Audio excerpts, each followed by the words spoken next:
দর্শক, আপনারা সবাই জানেন যে শুরু হয়ে গিয়েছে ৭৮তম কান চলচ্চিত্র উৎসব।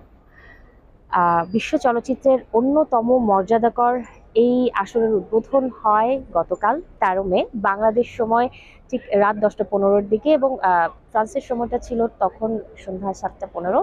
প্রথম দিনেই জমকালো উদ্বোধনী আয়োজনের মধ্যে অনারারি পাম ডি অর সম্মাননা তুলে দেওয়া হয় আমেরিকান নির্মাতা রবার্ট ডি নিওরের হাতে।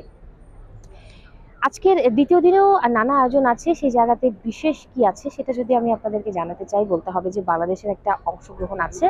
কান ফিল্ম ফেস্টিভ্যালের এই আসরে দ্বিতীয়বারের মতো অংশ নিচ্ছেন অতিথি হিসেবে বাংলাদেশি অভিনেত্রী প্রযোজক বর্ষা। তিনি অংশ নেবেন ওয়ার্ল্ড ওমেন কান এজেন্ডা ডিসকাশনে, এবং সেই আয়োজনটা যখন চলবে তখন বাংলাদেশের সময় থাকবে রাত ৮টা থেকে ৯টা এর মধ্যে। আর এরই মধ্যে আমার চিত্রনায়িকা বর্ষার সাথে কথা হয়েছে, জানিয়েছেন যে তিনি গতকালই পৌঁছে গিয়েছেন ফ্রান্সের সাগর পাড়ের শহর কানে। এছাড়াও কিন্তু কানে উপস্থিত আছেন বাংলাদেশি নির্মাতা আদনান আল রাজীব।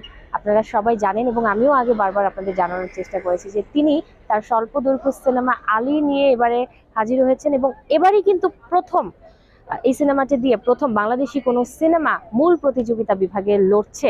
সেই ক্ষেত্রে স্বর্ণপাম জয়ের দৌড়ে কিন্তু আছেন আদনান আল রাজীব।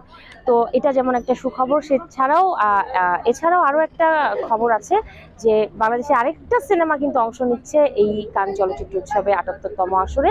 মোর্শেদুল বিভাগে দেখানো হবে বাংলাদেশি নির্মাতা এবাদুর রহমানের সিনেমা বাঙালি বিলাস। সব মিলিয়ে এবছরের কান ফিল্ম ফেস্টিভ্যাল কিন্তু একটু বিশেষ, একটু অন্যরকমই বাংলাদেশি সিনেমা ইন্ডাস্ট্রির জন্য। আর এছাড়াও যদি বলতে হয়, আমি যদি আপনাদেরকে জানাতে চাই যে এবারের কান চলচ্চিত্র উৎসব নিয়ে কোনো তথ্য, এবছরের কান চলচ্চিত্র উৎসবে কিন্তু নারীদের পোশাক নিয়ে একটা একটা বিধিনিষেধ রাখা আছে। বিধিনিষেধটা এরকম যে দেখা যায় যে অনেকেই নিজেদেরকে অনেক এক্সক্লুসিভ লুকে প্রকাশ করতে গিয়ে অনেকটাই স্বচ্ছ পোশাক পরিধান করেন।